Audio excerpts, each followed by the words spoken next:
वो योगेंद्र जी गोयल जिसको आप पुनः महामंत्री बना रहे हो, जिनमें माउंट आबू के अंदर भाजपा के प्रदेश की मीटिंग से की चुरा ली है, जिसमें भजन लाल जी साक्षी, नितिन जी बंसल, आप कांग्रेस का सीएम, कांग्रेस के मुख्यमंत्री का हेलीकॉप्टर उतरवा रहे हो। और ये 2-4 लोग हैं, जैसे ये नितिन जी बंसल हो गए, ये क्या नाम है, सुरेश जी कोठारी है, योगेंद्र जी गोयल हैं, ये सब लोग कहीं ना कहीं संयम जी लोढ़ा के इशारों पे ही काम कर रहे हैं। मेरा ऐसा मानना, ऐसा मुझे संदेह है, नहीं मुझे मेरा पक्ष रखने का मौका दिया। इससे स्पष्ट प्रतीत होता है कि ये साजिश का हिस्सा था। ये एनडीए की सरकार बनना तो वैसे भी तय था।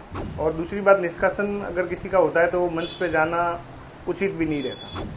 ये सीधे सीधे संयम लोढ़ा के इशारों पे काम कर रहे हैं, परेशान करने का काम ये 2-4 लोग कर रहे हैं, जिसमें मुख्य रूप से जिला अध्यक्ष सुरेश जी कोठारी। वर्तमान में जो जिला अध्यक्ष है उनके ऊपर आप बड़ा आरोप लगा रहे हैं। कार्यकर्ताओं के अंदर कोई उमंग नहीं थी, न कार्यकर्ताओं को इन्होंने एक्टिव किया। ये मोदी जी के नाम पर वोट मिले, मैं आपको सच बता रहा हूँ। मैं एक ही बात कह रहा हूँ कि जब रेवदर से प्लस 16,000 वोट प्लस था, तो हमारे जिला अध्यक्ष तो खुद आबू रोड से ही आते हैं। और जब उनका खुद का क्षेत्र माइनस रह रहा है तो नैतिकता के आधार पर तो उनको इस्तीफा दे देना चाहिए था। नमस्कार, आप देख रहे हैं देवनगरी इंडिया न्यूज और मैं राहुल। इस वक्त हम आप पहुंचे हैं सिरोही जिला मुख्यालय पर और इस हमारे साथ आज खास बातचीत करने के लिए मांगू सिंह जी बावली मौजूद है, जो प्रदेश कार्यकारिणी किसान मोर्चा के सदस्य थे और कुछ कारणवश इनको भारतीय जनता पार्टी से निष्कासित होना पड़ा। क्या कारण रहा, आपने हमारे पिछले इंटरव्यू में भी पढ़ा देखा, और आज हम इनके साथ कुछ विस्तृत में जानकारी लेने के लिए पहुंचे हैं। सबसे पहले तो सर, स्वागत है आपका हमारे चैनल में। बिल्कुल, आपका बहुत बहुत आभार, धन्यवाद। वर्तमान में जो लोकसभा चुनाव हुए उसमें भारतीय जनता पार्टी और एनडीए की सरकार जो है बनने जा रही है, और इस चुनाव में, लोकसभा चुनाव में सिरोही जालोर में आप कहीं पर भी एक्टिव नजर नहीं आए, क्या कारण रहा? देखिए, एनडीए की सरकार बनना तो वैसे भी तय था। जरूर भाजपा की 20-22 सीटें कम आई है, तो राजनीति में आगे पीछे होता रहता है। और मैं तो वैसे भी अगर निष्कासित कर भी दिया था इन्होंने, तो मेरा मोदी जी के प्रति जो लगाव मन में था वो था ही। तो मोदी जी के प्रति जैसा काम करना था हमने किया है, पर एक्टिव रूप से मंचों पे आपको नहीं दिखा, लेकिन मुझे जो काम करना था वो मैंने किया है। तो उसमें एक्टिव नहीं होने की तो बात ही नहीं है। और दूसरी बात, निष्कासन अगर किसी का होता है तो वो मंच पे जाना उचित भी नहीं रहता। तो मंच पे नहीं गए, लेकिन मैंने मेरा काम किया है। पिछले इंटरव्यू में हमने आपसे पूछा था कि निष्कासन का क्या कारण रहा, तो आपने कहीं न कहीं उस आंसर में जो है सटीक आंसर दिया था। क्या आज आप उस कारण को जो है हमारे दर्शकों तक पहुंचाने का जो है बताएंगे? मेरा निष्कासन का कारण मैंने कहा है कि एक कुछ हमारे जिला के महामंत्री हैं, उनका और हमारा कुछ ही बात को लेकर विवाद हो गया। विवाद के कारण, विवाद भी ऐसा हुआ कि उन्होंने ही गलती की, लेकिन ऊपर से लोकसभा चुनाव थे तो उनको निष्कासन नहीं करना था। लेकिन इन्होंने क्या किया, एक पक्ष को ही सुना। उन्होंने जो कहा उसको उन्होंने सुना और सीधे कार्रवाई, मुझे कहीं बोलने का मौका दिया नहीं मुझे मेरा पक्ष रखने का मौका दिया। इससे स्पष्ट प्रतीत होता है कि यह साजिश का हिस्सा था। और साजिश भी ऐसी कि सीधे सीधे लग रहा है, मुझे तो ऐसा संदेह है कि ये 2-4 लोग जो बीजेपी में हैं, ये सीधे सीधे संयम लोढ़ा के इशारों पे काम कर रहे हैं। क्योंकि आज का जो परिदृश्य है भाजपा का, इसमें जो निर्णय लिए जा रहे हैं संगठन के द्वारा, जिला अध्यक्ष सुरेश जी कोठारी के द्वारा, इससे स्पष्ट प्रतीत होता है, ऐसा महसूस भी हो रहा है कि ये 2-4 लोग सीधे सीधे संयम लोढ़ा के खिलाफ, जिन्होंने 5 साल काम किया, विधानसभा चुनाव में संयम लोढ़ा को हराने के लिए जिन्होंने बखूबी मेहनत की, खुद ने अपने ऊपर लेके मेहनत की, ऐसे लोगों को परेशान करने का काम ये 2-4 लोग कर रहे हैं। जिसमें मुख्य रूप से जिला अध्यक्ष सुरेश जी कोठारी, जो सिर्फ और सिर्फ आगे आने वाले विधानसभा चुनाव में संयम लोढ़ा कैसे जीत जाए और मैं भाजपा को कैसे बिखरूं, ऐसा काम ये कर रहे हैं, ताकि संयम लोढ़ा आराम से जीते और उसके सारे के सारे रास्ते साफ हो जाए। वर्तमान में जो जिला अध्यक्ष है उनके ऊपर आप बड़ा आरोप लगा रहे हैं, क्या उनके जो है कार्यकारिणी है और क्या उनका जो कार्य प्रणाली है उसको आप किस प्रकार देखते हैं? कार्य जिस प्रकार से होना चाहिए था, लोकसभा चुनाव के अंदर जिस प्रकार का प्रचार होना चाहिए था, वो नहीं हुआ। कार्यकर्ताओं के अंदर कोई उमंग नहीं थी, न कार्यकर्ताओं को इन्होंने एक्टिव किया। ये मोदी जी के नाम पर वोट मिले, मैं आपको सच बता रहा हूँ। और सिरोही के अंदर एक बात और बता देता हूँ, प्लस रहा है तो भाजपा के संगठन का कोई रोल नहीं है इसके अंदर। सिर्फ और सिर्फ यहाँ के लोगों का एक ही मन था कि किसी भी हालत में हमारे को कांग्रेस को इसलिए जीतने नहीं देना है कि संयम लोढ़ा जिंदा हो जाएगा वापस। और संयम लोढ़ा को काटने के लिए पूरी तरह से यहाँ लोग लगे रहे।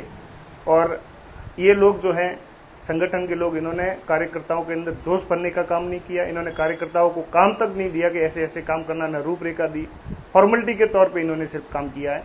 मुझे कोई संकोच नहीं है, मैं खुले मन से कह रहा हूँ। पिछले कई समय से अपने सिरोही जिले की जो रेवदर सीट है वो भारतीय जनता पार्टी जीतते आ रही थी। इस बार जो है वो सीट भाजपा के पक्ष में से जो है चली गई, उसको आप किस प्रकार देखते हैं? किसकी गलती आप देखते हैं उसमें? मैं आपको देखो, गलती किसकी है क्या है वो मूल्यांकन करना बड़े लोगों का काम है, मेरा नहीं। वैसे मैं पार्टी से आज बाहर भी हूँ।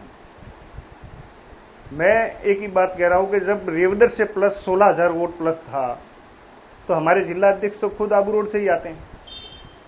और जब उनका खुद का क्षेत्र माइनस रह रहा है तो नैतिकता के आधार पर तो उनको इस्तीफा दे देना चाहिए था कि भाई मेरा ही क्षेत्र माइनस। जब 16,000 से रेवदर प्लस होके आ रहा है, आबू रोड में आके आप माइनस हो रहे हो और वो भी हार हो रही है, तो नैतिकता के आधार पर इन्होंने इस्तीफा देना चाहिए था, अगर इतना स्ट्रिक्ट कार्रवाई करने के लिए ये जाने जाते हैं तो। दूसरी बात, मांगू सिंह के ऊपर ही कार्रवाई क्यों? बहुत सारी गलतियां हुई है, कई लोगों को अपमानित किया गया, कई लोगों के पार्टी के कार्यकर्ताओं के साथ लोगों ने मेरा तो इतना हुआ ही नहीं, हमारा तो विवाद ही हुआ है। कई लोगों के साथ में तो गलत टिप्पणियां हुई, उनके साथ क्यों नहीं किया इन्होंने ऐसा? और दूसरी बात, अपने स्वरूपगंज के अंदर भारतीय जनता पार्टी के कोषाध्यक्ष जिला के नितिन जी बंसल और वहाँ के प्रधान भी हैं, और उनके फैक्ट्री के अंदर कांग्रेस के मुखिया मानो राजस्थान के या सीएम अशोक गहलोत, जिनका हेलीकॉप्टर उतरता है, और उसके ही दिन उनके एक बालाजी भवन में भाजपा की मीटिंग होती है। उस मीटिंग को ये लोग कैंसिल करके अशोक जी गहलोत के लिए खाली करवाते हैं और उनको कहते हैं कि आपकी मीटिंग बीजेपी वालों को, ये खुद नितिन जी और ये कहते हैं कि कैंसिल करो और दूसरी जगह करो, अशोक जी की वहाँ मीटिंग करवाते हैं। अरे आप समझो ना इनके क्या है मंसूबे, क्या है, क्या करना चाहते हैं ये। और इन्होंने इतनी बड़ी अनियमितता की है नितिन जी बंसल ने, क्या किया इन्होंने? क्यों नहीं कार्रवाई की उनके ऊपर? अगर अनुशासनात्मक कार्रवाई करनी होती तो उनके ऊपर भी करते। उसके बाद भी बहुत सारी घटनाक्रम हुए, कहाँ इन्होंने एक्शन लिया? और सिर्फ उस आदमी के लिए मुझे बाहर निकाल दिया जिसने मेरे साथ पहले उसने गलती की, जो मुझे पक्ष भी रखने का मौका नहीं दिया। जिस आदमी के ऊपर पहले आरोप लगा, मैं आज बहुत बड़ा आरोप लगा रहा हूँ, राजस्थान का पूरे प्रदेश का प्रशिक्षण शिविर माउंट आबू में था, और उस समय अभी जो वर्तमान में महामंत्री है योगेंद्र गोयल, जिसका और मेरा विवाद हुआ, इसने वहां पर कीट चुराए थे पार्टी के, और उस कीट को पकड़ने के लिए हम कौन लोग थे? आज जो वर्तमान में राजस्थान के सीएम हैं भजन लाल जी, उस समय सम्मानीय भजन लाल जी महामंत्री थे और वो वहां थे। आज के राज्यसभा सांसद है मदन जी राठौड़, सम्मानीय मदन जी राठौड़ भी वहां मौजूद थे। हमारे सिरोही के प्रधान सम्मानीय हसमुख जी वहां थे, पूर्व जिला उपाध्यक्ष नारायण जी देवासी वहां थे, मीडिया प्रभारी चिराग जी रावल वहां थे। इन लोगों की मौजूदगी में इनसे किट इनके गाड़ी से मतलब निकाले थे, चुराए हुए।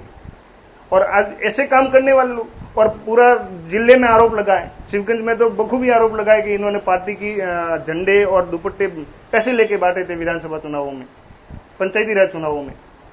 और ऐसे आरोप लगने वाले को आप पुनः महामंत्री भी बना रहे हो, उनको सम्मान भी दे रहे हो, जिला अध्यक्ष बनने की भी कोशिश में हो।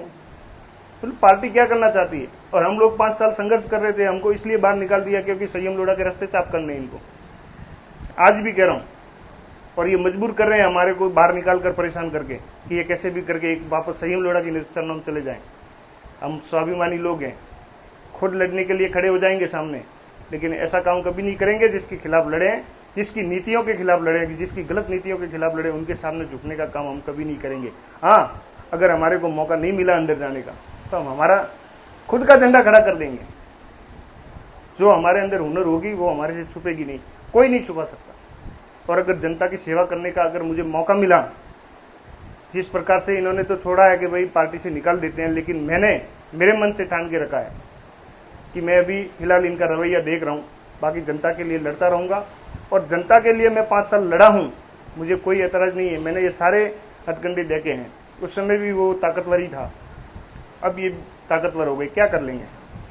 जहाँ जहाँ अन्याय होता देखूंगा, जहाँ जहाँ पार्टी की नीतियाँ गलत होगी, वहाँ मांगू सिंह मजबूती से लड़ेगा, इसमें कोई दोहराई नहीं है। अभी फिलहाल मेरे घर में दो मौतें हो गई, इसके कारण मैं घर से बाहर नहीं आ रहा हूँ, इसलिए चुप हूँ। और दूसरी बात, विशेषकर चुप इसलिए था मैं चुनावों में, आपने जैसे पूछा, चुनावों में इसलिए चुप था कि मेरे वजह से मोदी जी के एक भी वोट का नुकसान नहीं हो, इसलिए चुप था। आज बोल रहा हूँ, इसलिए बोल रहा हूँ क्योंकि अब मोदी जी का नुकसान होने की संभावना नहीं है। लुम्बाराम जी भी सीधे आदमी है, और लुम्बाराम जी के खिलाफ भी इन लोगों ने इस तरीके का माहौल बनाया कि हार जाए, लेकिन मोदी जी के भरोसे ये जीत गए। और लुम्बाराम जी वास्तव में सरल स्वभावी आदमी है, सिरोही के लोकल आदमी है, और जीते हैं तो सिरोही को इसका फायदा मिलेगा। लोकसभा चुनाव के नतीजे आए हैं, जहां पर भारतीय जनता पार्टी और कई बड़े नेता कह रहे थे कि अब की बार 400 पार, जबकि वहीं सीटों की संख्या जो है कम हुई। क्या इसमें मोदी जी की लहर जो है कम हुई है, या कार्यकर्ताओं ने काम नहीं किया? मैं आपको एक सीधी बात बता देता हूँ, मोदी जी की लहर में कोई कमी नहीं है।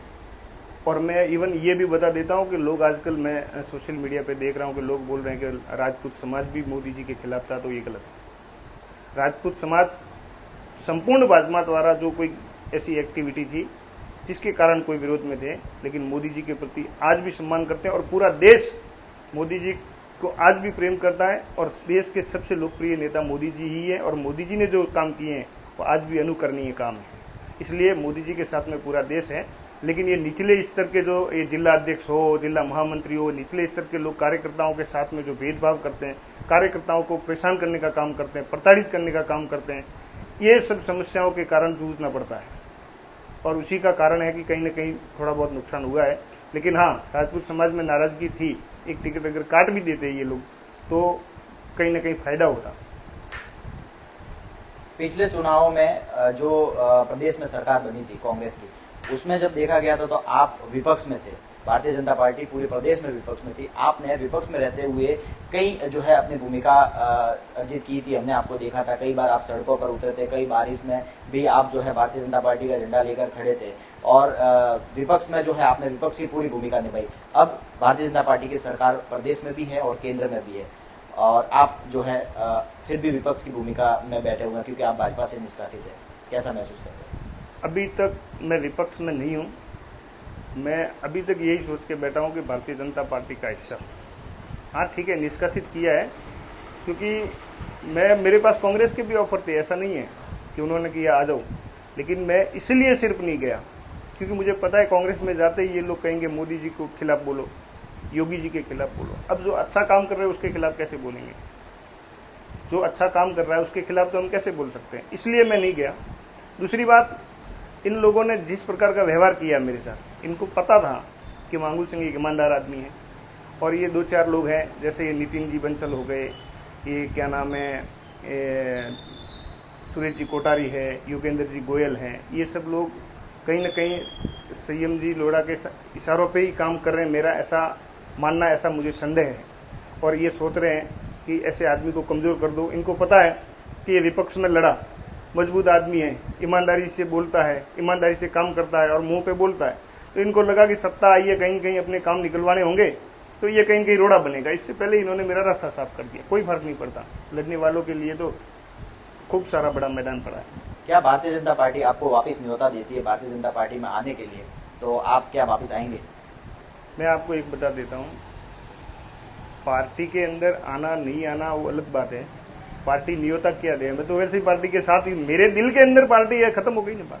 हाँ, अगर ये बारंबार मेरे को 2-4 दिन पहले अधिकारियों को भी इन्होंने बोल के रखा है कि मांगू सिंह आए तो उनके काम नहीं होने चाहिए। 1-2 अधिकारियों ने मुझे परेशान किया, तो मैंने जहाँ मैं फ़ोन कर सकता था वहाँ से फ़ोन करके मैंने मेरे काम करवाए, भाजपा में ही करवाए। वरिष्ठ लोग, मुझे बहुत सारे लोग जानते हैं, लेकिन इनका रवैया जो है वो बहुत ही गलत तरीके का है। मैंने रिक्वेस्ट भी की इनको, ऐसा नहीं है कि सुरेश जी को मैंने रिक्वेस्ट नहीं की, मैंने सुरेश जी को रिक्वेस्ट भी की कि अगर आपको ऐसा लग रहा है कि मैंने गलती की, पहले तो आपने मेरा पक्ष नहीं सुना, डायरेक्ट निष्कासन कर दिया, और अब आपको ऐसा लग रहा है कि मैंने ही गलती की है वैसे मैं मान रहा हूँ कि मैंने गलती नहीं की है, आपने माना है, तो अब उसकी सज़ा कंप्लीट हो गई हो तो मुझे वापस ले लो। मैंने ऐसा नहीं है कि मैं विनम्रता की भी बात करता हूँ, मैं ऐसा नहीं एक तरफा बात करता हूँ। मैंने कहा कि अगर आपको ऐसा लगता है कि उसकी सज़ा पूरी हो गई है तो अभी आपके लोकसभा चुनाव भी चले गए, हम कहीं मंच पर भी नहीं दिखे। अब आपको लगता हो कि मांगू सिंह की सज़ा पूरी हुई है तो वापस ले लो। मैंने रिक्वेस्ट की है, मैंने बारंबार फ़ोन भी किए, ऐसा नहीं है, लेकिन इन्होंने नहीं किया। इसका मतलब क्या होना चाहिए आप समझो। एक पार्टी का, ये खुद इन्होंने वीडियो में कहा है कि वो नहीं वर्कर आदमी है, अच्छा आदमी है, ऐसा कार्य करता है, लेकिन उससे गलती होगी तो हमने कर दिया। अब कर भी दिया तो अब क्या है, जब आदमी सामने वाला आपको फ़ोन करके रिक्वेस्ट कर रहा है कि आपको ले लेना चाहिए। ऐसा नहीं है, मैं ये नहीं कहता कि मैं कमज़ोर पड़ जाऊँगा मार्केट में कि मांगू सिंह ने रिक्वेस्ट की। रिक्वेस्ट पार्टी का मामला है, रिक्वेस्ट भी की, इनको फ़ोन भी किए बार बार। इन्होंने मुझे बोला लोकसभा का चुनाव पड़ते ही दूसरे दिन ले लेंगे, दूसरे दिन भी नहीं किया। फिर उनको मैंने बाद में फ़ोन किया, उसके बाद में आज निकालता हूँ लेटर, कल निकालता हूँ लेटर, नहीं निकाले। नियुक्तियां कर रहे हैं लेकिन मेरा लेटर नहीं निकाल रहे, तो कारण क्या है इसका। और उन लोगों को लेने की बात कर रहे हैं जिन लोगों ने पार्टी का नुकसान करने का काम किया। पिंडवाड़ा के अंदर बोर्ड किसने गिराया, वो अभी जो वर्तमान चेयरमैन है संपत मेवाड़ा, उनके कारण गिरा। आज उनको पार्टी के अंदर लेने की हिमायती कौन कर रहे हैं, नितिन जी बंसल। आप कांग्रेस का सीएम, कांग्रेस के मुख्यमंत्री का हेलीकॉप्टर उतरवा रहे हो, भाजपा की मीटिंग कैंसिल करके कांग्रेस की मीटिंग अपने कार्यालय में करवा रहे हो। आप जिसने भाजपा का बोर्ड गिराया उसको पार्टी में वापस लेने का काम प्रयास कर रहे हो। क्या है आपकी मानसिकता, बताओ तो सही। वो योगेंद्र जी गोयल जिसको आप पुनः महामंत्री बना रहे हो, जिनमें माउंट आबू के अंदर भाजपा के प्रदेश की मीटिंग से किट चुरा ली है, जिसमें भजन लाल जी साक्षी, मदन जी राठौड़ साक्षी, प्रधान जी साक्षी, चिराग जी रावल साक्षी। अब ऐसे लोग पार्टी में आ रहे हैं और हम लोग काम करने वालों को पीछे धकेला जा रहा है। तो समझने की बात है कि आखिर इनकी मंशा क्या है, किसके इशारों पे काम हो रहे हैं। और ये मैं आपको बता देता हूं, अगर पार्टी जल्दी से जल्दी इन सुरेश जी को हटा दे तो ठीक है, नहीं तो संगठन को इस गर्त में डाल देंगे कि आने वाले चुनावों में कितना ही प्रयास कर लो, विधानसभा चुनावों में भाजपा कभी जीत नहीं सकती, ऐसी स्थिति करके छोड़ देंगे। और ये सब प्री प्लान हो रहा है। ये थे मांगू सिंह जी बावली, जिन्होंने निष्कासन के बाद खुले मन से जो है हमसे बात की और इनसे जुड़े जो जितने सवाल थे हमने पूछे और उनका जो है इन्होंने विस्तृत में जानकारी दी। ये खबर आपको कैसी लगी आप हमें कमेंट करके जरूर बता सकते हैं और इस खबर को ज्यादा से ज्यादा आप फॉरवर्ड करें और देवनगरी इंडिया न्यूज के साथ जुड़े रहें। धन्यवाद।